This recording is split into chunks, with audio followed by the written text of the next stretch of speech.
इसकी बिगल जो ट्रिगर था जो सारे सिचुएशन का वो 6 अप्रैल 1998 है। उस दिन मैं और मियां साहब थे प्राइम मिनिस्टर, हम बैठे थे तो जनरल जहांगीर करामत आए और AQ खान साहब आए और उन्होंने बताया कि हमने गौरी मिसाइल का टेस्ट कर लिया है और गौरी मिसाइल की वो लेके आए कैसेट PM हाउस में।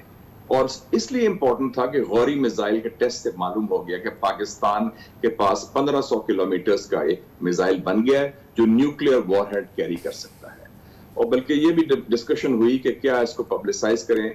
उस वक्त फौज वालों को ख्याल था कि इतना इसको अभी अहमियत लो की रखें क्योंकि इंटरनेशनल कम्युनिटी बड़ा मॉनिटर कर रही है हमारा न्यूक्लियर प्रोग्राम, इसको खुफिया था। डॉक्टर AQ खान साहब बड़े कीन थे कि ये इसका जरूर होना चाहिए, तशहीर भी होनी चाहिए। और मैंने भी उनसे भी एग्री किया। उन्होंने मैंने कहा मुझे कैसेट दे दें, कैसेट दे दी, हमने चला दी। और उसके बाद मैं समझता हूं कि इंडिया को फीलिंग हुई कि जनाब ये तो पाकिस्तान है पार आ गया है, अब हमें भी बाहर अपना कुछ करना चाहिए। तो इंडिया ने फिर उसके 4 या 5 हफ्ते के बाद 11 मई को ये टेस्ट किया। उस दिन मैं और मियां साहब थे अलमाती कजाकिस्तान में। ECO कॉन्फ्रेंस थी, इकोनॉमिक कोऑपरेशन ऑर्गेनाइजेशन, वो खत्म हो चुकी थी। तो हम हिल्स गए थे, अलमाती मरी हिल्स की तरह है, तो वो चहलकदमी कर रहे थे। मियां साहब को शौक है जरा फिरने टुरने का, हिल साइड्स का चक्कर लगाने का। तो उधर हमें 2 दफा मैसेज आया MS का कि जनाब बड़ी इंपॉर्टेंट खबर है, क्योंकि उस जमाने में वो नहीं थे सेल फोन्स, तो वो वैसे आया दूसरे वॉकी टॉकी में। तो हमने कहा बाद में आ जाएंगे आराम से, कुछ 2-3 घंटे बाद हमें जब वापस जाना था स्पेशल फ्लाइट से। जब वापस आए तो उसने बताया MS ने कि जी नाब India has become a nuclear power, 11 मई 1998। तो उस वक्त मैं साथ ही था। मियां साहब ने कहा क्या ख्याल है? मैं कहा सर इट्स नाउ और नेवर। और मैं कहा कि ये तो हिंदुस्तान ने बड़ा अच्छा मौका दे दिया। और पंजाबी में मैंने कहा मियां साहब कड़ाके कर दो, we have to respond in kind but we should not announce it right now. तो उस मामले में जब वो जाने वाले थे उन्होंने पहले ही सिग्नल दे दिया था कि डिफेंस कमेटी की मीटिंग होगी, लोगों से बात होगी। आपने कहा कि ये फैसला इनएविटेबल था, मेरा नहीं ख्याल। कई दफा होता है कि कमजोर, इसमें थोड़ा सा दम चाहिए था फैसले करने में। और मैं देखा है कि मियां नवाज शरीफ साहब गाय बगाए वो उनमें हिम्मत है, दम है कि बड़े फैसले कर सकते हैं। दावत दी है इन तमाम मामलात की, बहुत डीप मालूमात रखते हैं और फर्स्ट हैंड मालूमात रखते हैं। हमारे साथ मौजूद हैं पाकिस्तान के नामवर सीनियर एडिटर और सेनेटर जनाब मुशाहिद हुसैन सैयद। बहुत बहुत शुक्रिया मुशाहिद साहब के आपने हमें ज्वाइन किया। यकीनन ये जब बड़ा टेस्टिंग टाइम्स थे, आप उस वक्त गवर्नमेंट में भी थी, इंफॉर्मेशन मिनिस्टर थे, लेकिन ये फरमाइएगा कि ये बड़ा एक इम्पॉर्टेंट टॉपिक है कि पाकिस्तान के एटमी प्रोग्राम का कि दरअसल हीरो कौन है। किसी एक शख्स को तो इसका क्रेडिट नहीं दिया जा सकता। अस्सलाम वालेकुम कामरान साहब और आपके व्यूअर्स को बड़ा अस्सलाम वालेकुम और बहुत मुबारक हो। आज का एक तारीखी दिन है 28 मई, और चूंकि ये पाकिस्तान का फाइनेस्ट आवर था, और इसलिए मैं फाइनेस्ट आवर कहता हूं कि ये जो फैसला जुल्फिकार अली भुट्टो साहब ने शुरू किया, कंसीव किया 1974 में, और उसको आगे बढ़ाया जनरल ज़ियाउल हक साहब ने, डॉक्टर AQ खान साहब ने, गुलाम इसहाक खान साहब ने और मोहतरमा बेनज़ीर भुट्टो ने, और उसको पाया तकमील तक पहुंचाया प्राइम मिनिस्टर नवाज शरीफ ने। उसमें पूरा सिस्टम जो था ना, होल ऑफ नेशन और होल ऑफ सिस्टम अप्रोच है। और उसमें खास तौर पे मैं फॉरेन मिनिस्टर आगा शाही को भी क्रेडिट देता हूँ। लोग भूल जाते हैं अपने असल हीरोज को। किस तरह इन लोगों ने एक इस्तेकामत के साथ, एक क्लैरिटी के साथ, totally loyal to the objective कि हमने ये काम करना है, और जिस तरह काम करके दिखाया और कामयाबी से कराया। हालांकि आपको पता है हमारे सिस्टम में नालायकी भी होती है, नाकामियां भी होती हैं, सुस्ती भी होती है, लेकिन इस इशू पर चूंकि ये कौमी सलामती का इशू था, तो लेकिन ये भी क्रेडिट बड़ा है कि जुल्फिकार अली भुट्टो साहब ने ये कंसीव किया 71 के बाद, जब पाकिस्तान 2 लख्त हो चुका था। उनका कितना बड़ा विजन था कि नहीं, हम जंग भी हारे हैं 71 की, मुल्क 2 लख्त हुआ है, लेकिन पाकिस्तानियों में हिम्मत है and we will not give up, और हम बम बनाएंगे और हिंदुस्तान का मुकाबला करेंगे।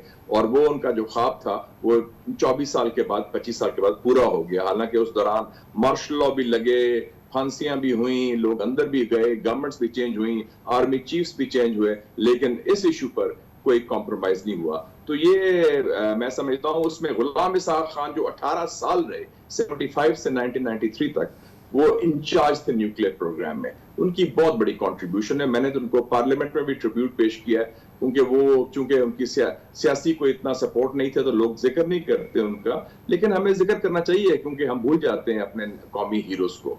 और उसमें बाकी साइंसदान भी शामिल थे। बहुत बड़ा फैसला था, और लेकिन कौमी सलामती का सबसे बड़ा फैसला था पाकिस्तान की तारीख का। तो और मुझे साहब ये भी है कि जब फैसला हुआ तो 28 मई को I was the information minister और चीफ स्पोक्समैन, और वो भी बड़ा इंटरेस्टिंग पीरियड था 11 मई से लेके 28 मई तक। तो मुशाहिद साहब उसकी तफसील बताइए कि हम किस तरह से इस फैसले पे पहुंचे कि हमें टिट फॉर टैट करना है। हमने भारतीय जो धमाके हुए हैं उसके जवाब में धमाके करने हैं। क़ुव्वत हमारे पास थी, कैपेसिटी हमारे पास थी, बटन दबाने की बात थी। कैसे ये हो सकता था कि हम हमले के जवाब ना देते? ये तो मतलब एक लॉजिकल कंक्लूजन था ना, ये मस्ट था ना कि हम इसको जवाब दें। किस तरह से हम इस नतीजे तक पहुंचे? देखें जी, इसकी बिगल जो ट्रिगर था जो इस सारे सिचुएशन का, वो 6 अप्रैल 1998 है। उस दिन मैं और मियां साहब थे प्राइम मिनिस्टर, हम बैठे थे तो जनरल जहांगीर करामत आए और AQ खान साहब आए और उन्होंने बताया कि हमने गौरी मिसाइल का टेस्ट कर लिया है। और गौरी मिसाइल की वो लेके आए कैसेट PM हाउस में। और इसलिए इंपॉर्टेंट था कि गौरी मिसाइल के टेस्ट से मालूम हो गया कि पाकिस्तान के पास 1500 किलोमीटर का एक मिसाइल बन गया है जो न्यूक्लियर वॉरहेड कैरी कर सकता है। और बल्कि ये भी डिस्कशन हुई कि क्या इसको पब्लिसाइज करें। उस वक्त फौज वालों को ख्याल था कि इतना इसको अभी अहमियत लोग ही रखें, क्योंकि इंटरनेशनल कम्युनिटी बड़ा मॉनिटर कर रही है हमारा न्यूक्लियर प्रोग्राम, इसको खुफिया था। डॉक्टर AQ खान साहब बड़े कीन थे कि ये इसका जरूर होना चाहिए, तशहीर भी होनी चाहिए। और मैंने भी उनसे भी एग्री किया। मैंने कहा मुझे कैसेट दे दें, कैसेट दे दी, हमने चला दी। और उसके बाद मैं समझता हूं कि इंडिया को फीलिंग हुई कि जनाब ये तो पाकिस्तान है पार आ गया है, अब हमें भी बाहर अपना कुछ करना चाहिए। तो इंडिया ने फिर उसके 4 या 5 हफ्ते के बाद 11 मई को ये टेस्ट किया। उस दिन मैं और मियां साहब थे अलमाती कजाकिस्तान में। ECO कॉन्फ्रेंस थी, इकोनॉमिक कोऑपरेशन ऑर्गेनाइजेशन, वो खत्म हो चुकी थी। तो हम हिल्स गए थे। अलमाती मरी हिल्स की तरह है, तो वो चहलकदमी कर रहे थे। मियां साहब को शौक है जरा फिरने टुरने का, हिल साइड्स का चक्कर लगाने का। तो उधर हमें 2 दफा मैसेज आया MS का कि जनाब बड़ी इंपॉर्टेंट खबर है, क्योंकि उस जमाने में वो नहीं थे सेल फोन्स, तो वो वैसे आया दूसरे वॉकी टॉकी में। तो हमने कहा बाद में आ जाएंगे आराम से, कुछ 2-3 घंटे बाद हमें जब वापस जाना था स्पेशल फ्लाइट से। जब वापस आए तो उसने बताया MS ने कि जी नाब India has become a nuclear power, 11 मई 1998। तो उस वक्त मैं साथ ही था। मियां साहब ने कहा क्या ख्याल है? मैं कहा सर इट्स नाउ और नेवर। और मैं कहा कि ये तो हिंदुस्तान ने बड़ा अच्छा मौका दे दिया। और पंजाबी में मैंने कहा मियां साहब कड़ाके कर दो, we have to respond in kind but we should not announce it right now. तो उस मामले में जब वो जाने वाले थे उन्होंने पहले ही सिग्नल दे दिया था कि डिफेंस कमेटी की मीटिंग होगी, लोगों से बात होगी। आपने कहा कि ये फैसला इनएविटेबल था, मेरा नहीं ख्याल। कई दफा होता है कि कमजोर, इसमें थोड़ा सा दम चाहिए था फैसले करने में। और मैं देखा है कि मियां नवाज शरीफ साहब गाय बगाए वो उनमें हिम्मत है, दम है कि बड़े फैसले कर सकते हैं, चाहे वो कॉन्फ्रंटेशन के फैसले हों, एस्टेब्लिशमेंट साल 1993 में किया या 1999 में जनरल मुशर्रफ को भी निकाला, वो he can take high risk. कोई कमजोर वजीर आजम होता तो वो शायद डर जाता अमेरिका के प्रेशर से, या वो पैसे में जो ऑफर कर रहे थे अमेरिकन $5 बिलियन वो मान जाता। जब ये पहुंचे तो हमने कहा 2 चीजें बड़ी इंपॉर्टेंट हैं। एक तो ये है कि इंटरनेशनल कम्युनिटी क्या रिएक्ट करती है। तो उसके लिए एक इंटरेस्टिंग मौका आया कामरान साहब के 14 अप्रैल को G7 की समिट थी बर्मिंघम में। G7 की समिट जब बर्मिंघम में हुई तो उसका बड़ा फुसफुसा बयान आया। उन्होंने हिंदुस्तान को मजम्मत की, उनका बस ठीक है। तो हमने कहा कि ये तो बड़े, उन्होंने एक्सेप्ट कर लिया है इंडिया का न्यूक्लियर पावर, कोई खास सैंक्शंस भी नहीं लगे, यूनिट वो छोटी जो मजम्मत होती है। तो उससे हमें बड़ी कॉन्फिडेंस मिला। और उस बाय दैट टाइम हमने फैसला कर लिया था। मियां साहब ने कहा कंसल्ट भी करेंगे, लेकिन एक्चुअली फैसला हो चुका था। साइंटिस्ट ने कहा था हमें कि 10-12 दिन हमें चाहिए तैयारी के लिए, तो वो तैयारी के लिए टाइम दे दिया गया। मेरी ड्यूटी ये लगी थी कि इंटरनेशनल मीडिया पर दूसरी जगह हम जरा अपना मौका पेश करें, और मैंने फॉर्मुलेशन ये तैयार की कि it is about security of Pakistan. India ने टेस्ट किया है, फॉर देयर स्टेटस, उनको सिक्योरिटी की थ्रेट नहीं, वो they want to be in the big leagues. Pakistan को खतरा है सिक्योरिटी का, क्योंकि हम 2 लाख हो चुके हैं, हम छोटा मुल्क हैं। तो उस वक्त काफी लोगों से बात भी हुई, फिर टीमें बनी जो हर पॉलिटिकल पार्टी से मिली। और एक और चीज बड़ी इंपॉर्टेंट थी कि 19 अप्रैल को LK अडवाणी का बयान आया, और वो बड़ा सख्त बयान था। उन्होंने कहा कि पाकिस्तान शुड नो कि geo strategic situation has changed and Kashmir पर पाकिस्तान की पॉलिसी नहीं चल सकती। पहली दफा उन्होंने इंडिया की न्यूक्लियर स्टेटस को कश्मीर से लिंक किया। तो मुझे याद है मैं मियां साहब के साथ हूं, तो मियां साहब ने कहा कि आपने ये बयान देखा है अडवाणी का? मुझे बड़ा दुख हुआ। मैं देखा है, इट्स फुल ऑफ एरोगेंस। रौनक थी उस बयान में, एरोगेंस थी और बिग बुली पावर। मैं कहा 1 हफ्ते 10 दिन की बात है। तो उन्होंने मेरे से पूछा कि कब टेस्ट करना चाहिए। मैं कहा सर वो फर्स्ट वीक ऑफ जून तो बजट आ रहा है, तो बजट से we can go up to June 3rd और 4th। उन्होंने कहा नहीं मुशाहिद साहब, that will be too late, it has to be within May. तो he was very clear about the timing, और वो टाइमिंग भी 28 मई का था। फिर हमने मुझे कहा कि आप SOP तैयार करें, कैसे अनाउंसमेंट करनी है जब होगा। तो मुझे याद है कि 28 मई को उन्होंने मुझे टेलीफोन किया कि मुशाहिद साहब मुबारक हो, ग्रीन में दोपहर को ये टेस्ट हो गया। मैं तो सारी रात नहीं सोया। मियां साहब ने कहा मुझे डर था कि कोई गलती ना हो जाए, कोई फेलियर ना हो जाए, क्योंकि इतना बड़ा फैसला था। और ये भी फैसला था उनका कि इंडिया ने 5 टेस्ट किए, हम 6 करेंगे साइकोलॉजिकली। लेकिन और मैंने कहा ठीक है, SOP तैयार है, मैं कॉल कर दूंगा इंटरनेशनल प्रेस को। पाकिस्तान के डिफेंस को इनविंसिबल बनाने में जहाँ पे हम लीडरशिप की बातें कर रहे हैं, वहाँ पर उन गुमनाम साइंटिस्ट का भी बहुत क्रिटिकल रोल है ना, जिन्होंने कि दरअसल हमें इस जगह तक पहुँचाया, आज हमें इस काबिल बनाया कि आज हम पर कोई निगाह नहीं डाल सकता इस तरह की। इसके साथ साथ ये भी बहुत इम्पॉर्टेंट है ना कि गो के इस मामले के अंदर नाम नहीं आता, लेकिन आर्मी ने भी बहुत बड़ा काम किया है, आर्मी के इदारों ने, और ख़ास तौर पे जो स्ट्रेटेजिक की फोर्सेस कमांड बाद में बनी, और इस तरह से आर्मी की पूरी हैरारकी है। आर्मी के दूसरे मामलात पर हम बड़ी तनकीद और बहुत गुफ्तगू करते रहते हैं, लेकिन मेरे ख्याल में ये वो मामला है जिसको टॉप वर्ल्ड क्लास, जिस दुनिया को पीछे छोड़ दिया, जिस तरह से इसको मैनेज किया, जिस तरह से इसको प्रोटेक्ट किया, जिस तरह से इसको हार्नेस किया और जिस तरह से इसको तैयार किया, इसका एक बड़ा क्रेडिट जो है वो साइंटिस्ट को और आर्मी को भी जाता है। बिल्कुल सही। मैं आपको 2 एग्जांपल देता हूं, दोनों जो आपने बात की। 1979 में हालांकि भुट्टो साहब की फांसी हो गई थी 4 अप्रैल को, आगा शाही साहब को भेजा गया अमेरिका, क्योंकि अगस्त 1979 में न्यूयॉर्क टाइम्स में खबर आई कि अमेरिकन CIA को पता चल गया कि काहुटा में असल में तो वो न्यूक्लियर काम हो रहा है। और पहले उनका ख्याल था कि ये फ्रेंच रीप्रोसेसिंग प्लांट होगा, प्लूटोनियम रूट होगा, लेकिन वो चूंकि अमेरिकन ने प्रेशर डाला फ्रांस पर, फ्रांस भाग गया उस एग्रीमेंट से। जनरल ज़ियाउल हक ने कहा कि वो दूसरा ट्रैक हमने सीक्रेटली शुरू कर दिया हुआ था। उन्होंने आगा शाही साहब को भेजा वॉशिंगटन कि आप अमेरिका से बात करें, और जब आगा शाही साहब की बात हुई, आप देखें अक्टूबर 79 में साइरस वैंस था, उसने कहा, उसको अलग ले गया आगा शाही साहब को। ये बात मुझे आगा शाही साहब ने खुद बनाई, क्योंकि मेरे अच्छे दोस्त थे रिटायरमेंट के बाद। उन्होंने कहा mister foreign minister, you are entering the valley of death. आपको पता है आप क्या कर रहे हैं? आप बम बनाने की कोशिश कर रहे हैं। We will not allow you. बड़े सख्त उंगली से वैगिंग दिस फिंगर।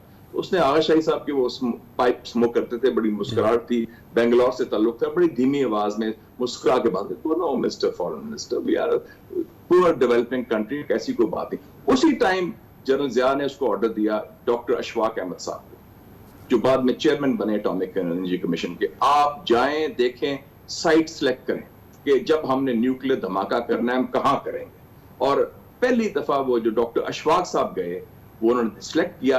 चागी की सिलेक्शन न्यूक्लियर टेस्ट से 9 साल पहले हो चुकी थी। कामरान साहब, कमाल की बात है। उनका ये साइट बेस्ट है, ये इसमें कोई इतना खतरात भी नहीं, लोग भी नहीं रहते, और उसकी इकोलॉजी एनवायरनमेंट पर भी इफेक्ट नहीं होगा, पहाड़ी है और गंजान इलाका है। तो ये पूरा सिंगल माइंडेड डिटर्मिनेशन के साथ हमने किया। और मुझे जनरल ज़ियाउल हक ने बताया कि वो हवाना समिट में गए हैं सितंबर 1979 में। मैं मुस्लिम के बाद में एडिटर बन गया था। उन्होंने कहा कि मुझे जनरल हाफिज अल असद, जो मेरे से बहुत नाराज था भुट्टो की फांसी पर, उसने कहा कि मैंने सुना है कि आप बम बना रहे हैं, अगर बम बना रहे हैं तो मेरी आपकी दोस्ती है, कीप इट अप। ये हाफिज अल असद सीरिया का कह रहा था।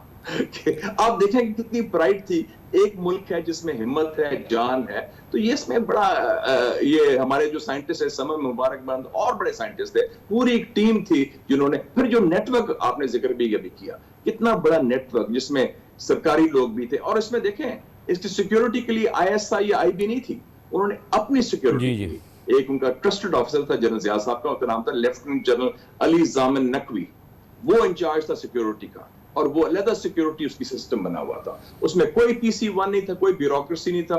3 मेंबर टीम बनाई, और लोग कहते हैं ये बम कोई पंजाब ने ये किया या फौज ने ये किया। No, Ghulam Ishaq Khan, Agha Shahi, AG and Qazi, 3 member committee के आपको खुली छुट्टी है, भुट्टो साहब ने बनाई, ज़ियाउल हक साहब ने कंटिन्यू की, और इनको पूरी पावर थी जो फैसला करें, किससे बैग बोरो और स्टील करें, चाहे आगा हसन आब्दी साहब हों, सेठ आबिद साहब हों, या और कोई प्राइवेट सोर्सेज हों।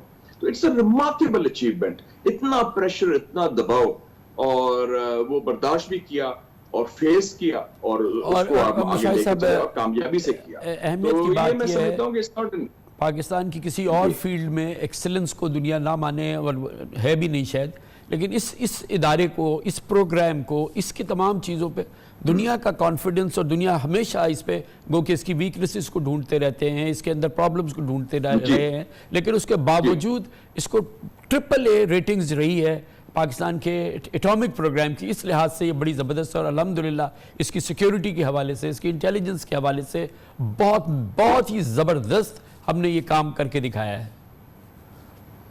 आप ये देखें कि फ्रेंच एम्बेसडर, वो उसको पता चला जब वो किसी बहाने वहां चला गया, वहां जो सिक्योरिटी के लोग थे उन्होंने उसे पकड़ कर मारा, और जनरल ज़िया को पता चल गया। फिर उसने बुलाया फ्रेंच एम्बेसडर को, उसने कहा क्यों गए थे उधर? कहता है मैं एक्सकर्शन के लिए गया था, उस जगह बड़ी अच्छी काहुटा की देखने के लिए। मैं क्या, excellency you should have told me, I should have sent escort you. उन्हें आंख मार दी कि इसको अच्छा किया आपने मारा है, आइंदा ये होगी।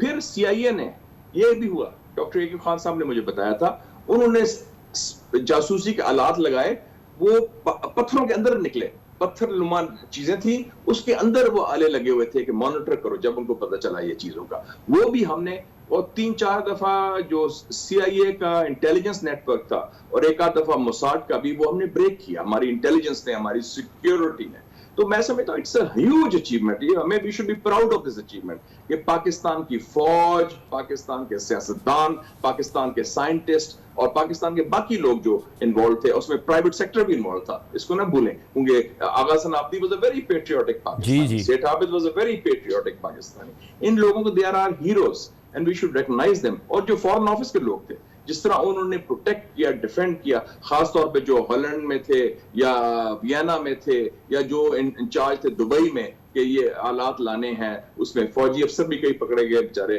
कई और लोग भी पकड़े गए, लेकिन we manage to do it. और इसमें पूरा सिस्टम हमारे खिलाफ था। मुझे अर्दोगान ने खुद का, सदर अर्दोगान ने, मैं मिला था उनको 2016 में, जब उनके खिलाफ coup अटेम्प्ट हुई थी, तो मैं डेलीगेशन ले गया था, तो बम की बात शुरू होगी, तो उसने कहा कि मुझे, फ्रेंच प्राइम मिनिस्टर ने कहा कि हमने गलती की कि हमने पाकिस्तान एक मुसलमान मुल्क बना गया, आइंदा हम इजाजत किसी मुल्क को नहीं देंगे। और आप देखें कि इराक, ईरान, लीबिया, इन सब के पास बड़ा पैसा है, हमारे पास तो पैसा नहीं था। They did not have the सलाहियत, पैसा था लेकिन वो स्किल्स, वो मैन पावर नहीं थे, वो नहीं बम बना सके। और आपको पता है वो बयान आया था आपको, उनकी गद्दाफी की बेटी का भी, आयशा गद्दाफी का, कि काश पाकिस्तान की तरह का बम होता मेरे बाप के पास, तो उसका ये इंजाम नहीं होना जो उसका हुआ था। और उसके बाद भी देख लें, 9/11 आया, उसके बाद मोदी भी आया, हमारा फाइनेंशियल क्राइसिस भी आया, because we are a nuclear power, people take us seriously. और 4 क्राइसिस आए हिंदुस्तान के साथ।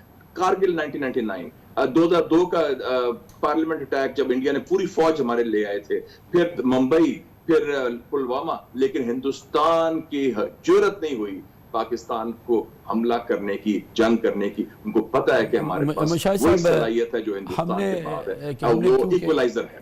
हमने क्योंकि जो हमारे लीडिंग हीरोज थे उनका नाम लिया, जब ये प्रोग्राम हमारा तैयार हो गया, इसको ऑपरेशनलाइज, जो कि पिछले 15-20 साल के दौरान हमने किया है, टेक्टिकल भी, स्ट्रेटेजिक भी, हर तरह का अब हमारे पास माशाल्लाह सिस्टम है जो कि हम इसको डिप्लॉय कर सकते हैं। जनरल खालिद खिदवाई का भी बहुत बड़ा रोल रहा है ना मुशाहिद साहब, बहुत इंपॉर्टेंट कैरेक्टर हैं जनरल खालिद खिदवाई भी।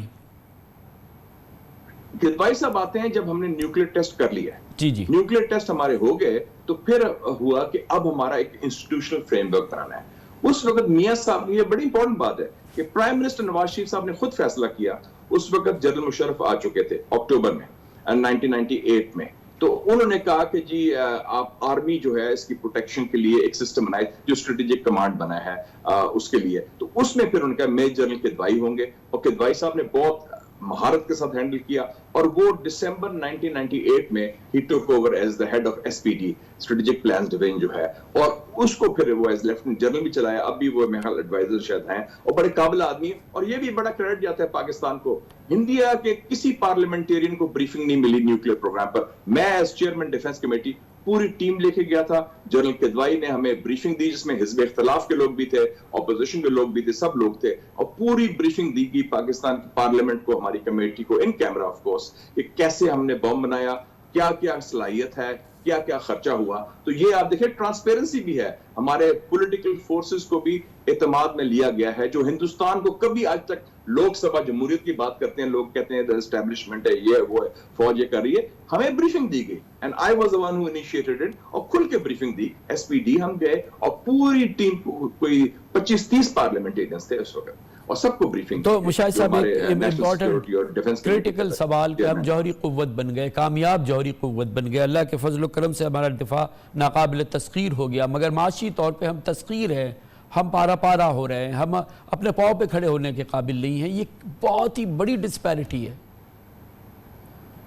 देखिए, ये डिस्पैरिटी का ताल्लुक न्यूक्लियर प्रोग्राम से नहीं है, इसका ताल्लुक हमारी जो एलीट है, रूलिंग क्लास है, या जो भी लोग करप्शन है, और जो गलत फैसले किए हैं हमने, या गलत पॉलिसीज तरजीहात हैं, उसकी वजह से हुआ है।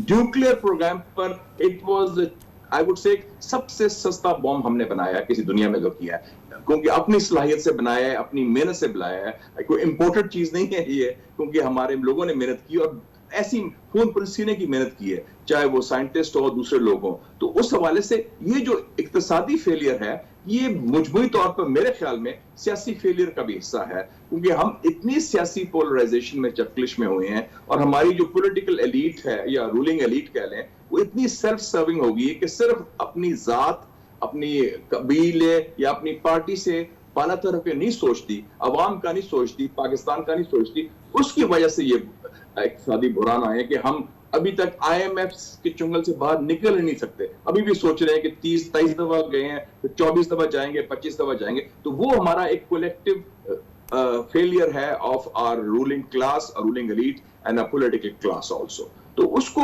आप न्यूक्लियर बॉम्ब से नहीं कर सकते। न्यूक्लियर बॉम्ब की कामयाबी अच्छी ना, न्यूक्लियर बॉम्ब ने तो आपको बचा लिया है, वरना तो आपको 9/11 के बाद जो आपका हशर होना था कि बॉम्ब ना होता, और उसके बाद भी। और ये मैं मियां साहब को भी क्रेडिट देता हूं कि मियां साहब के कई पंजाबी दोस्त थे लाहौर के, जो $5 अरब आ रहे हैं, मियां साहब छो बॉम्ब नो, पैसा ले लो। हमारे लोग होता है ना, पैसे को बहुत ज्यादा अहमियत देते हैं, हमारे रवायती जो सोच है। तो उन्होंने कहा नो, मैं ले लूंगा। कोई और होता तो मेरे ख्याल में वो उस तरह फैसला ना कर सकता, इतना बड़ा फैसला, क्योंकि ये फैसला एक सिविलियन ग्रुप ने किया था। 3 सर्विस चीफ थे, एक ने मुखालफत की उस वक्त, एक ने हमायत की, और एक ने कहा सर यू डिसाइड, आप फैसला करें। तो ये भी बड़ा क्रेडिट है कि हमारी लीडरशिप भी they can rise to the occasion, और जब मौका आता है। और वो 1998 में भी यही हुआ, और एक बहुत बड़ा फैसला, और it was done with such smoothlessly, seamlessly. और सब, जैसे 1 पेज की तो आप बात शुरू करते हैं, उस पर एवरीबॉडी वाज 100% ऑन 1 पेज, खाकी and Mufti and the people of Pakistan. Thank you so much, बहुत बहुत शुक्रिया, बहुत शुक्रिया जनाब मुशाहिद हुसैन सैयद।